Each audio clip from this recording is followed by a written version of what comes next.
Kwa mwana harusi ambaye amekoma. Iwe la kwenda kitu kanisa na banasa.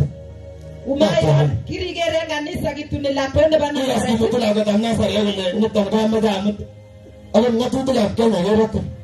Hata sheria ya Kenya utafungwa. Hata Yesu hata lijia kanisa haijakoma. Kwa nyoti kanisa na kigongo. Anakujia kanisa lenye limekoma. Nyoti kanisa na kigongo. Anakujia kanisa lenye limejiandaa. Nyoti kanisa na kigochora. So I was thinking about the people visiting or wanted to see the Lord. Gongo nole na kwa picha kimbago bogo gergiptaya. And after 3 days, Abagingo batabetusha somo. in that book of Exodus chapter 19, they went there.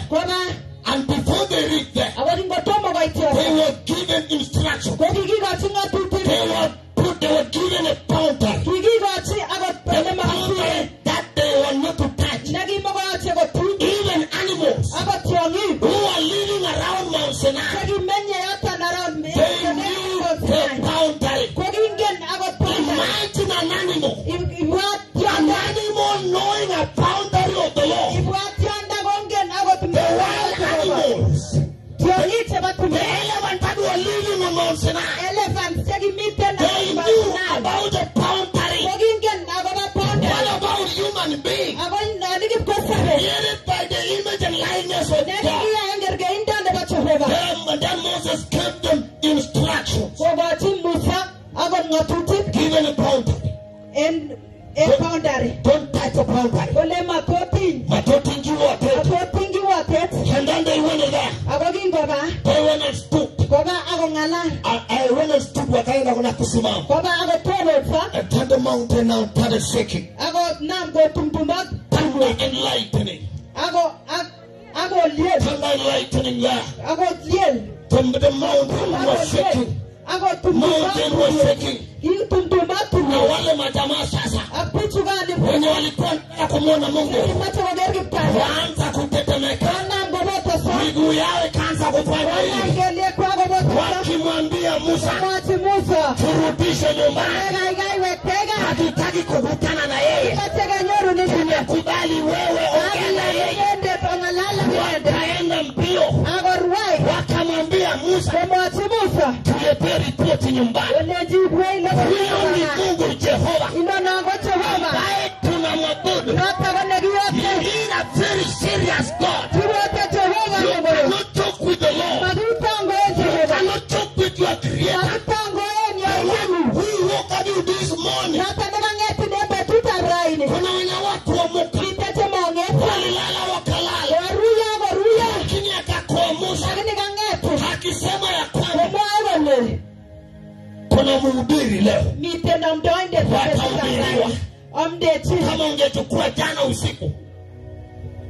ungechukua jana usiku, Dago kisipamu,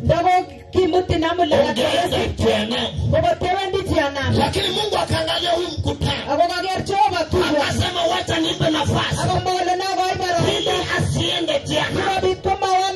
Akasababisha siku hii akakuamusha mtu wa Kitawiti, kijana wa Kitawiti, mama wa Kitawiti, mzee wa Kitawiti, ukaja kwa huu mkutano ili usiangamie, ili usiende jehanamu, kwa sababu huko hakuna kulala, hakuna vitanda jehanamu, hakuna viti. Sikilize vijana, there is no internet in hell, there is no Facebook, there is no chatting in hell, there is no Manchester and what have you. There is no Manchester and what have you. You cannot watch TV in hell. The only message that is found in hell, the only prisoners there, there is crying and wailing and gnashing of teeth. Think of people who died in 1910.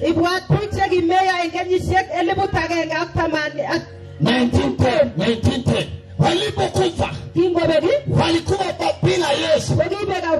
Since Saturday Kong'eten betunoton to death. agoi raini They are in hell. komiten tiana Crime from 1910. korirtos kong'eten 1940 Those who died in 1950 chekikweke 1950 without the Lord. komotindoi kipsang'et Since Saturday, kong'eten they betunoton are wailing and crying. korirtos They are saying, I wish I komwa knew. kole ndakiangen Ningeokoka, korito sukul ningempokea Yesu, lakini walihubiriwa kobateki kyande chicha kama siku ya leo, kouli bakyande ne wakapuuza neno, agogi yeshangalia wakawa na kiburi na majivuno, agogi sikme dila wakakataa Injili, abo yeshalago yekene Injili ya msalaba, yango yata tumshukuru wakaishi maisha ya dhambi, abo sasa netapeke wakajikuta jehanamu. amija tage jana Masaa hii agani guni wanasema, komo agole ningejua. dagigana Hata ukisoma kuhusu Lazarus na the rich man and the Lazarus, oba tinisoman adigata Lazaro amagol yote the Bible says both of them, komo surutu gole tuwani they died one day. kogi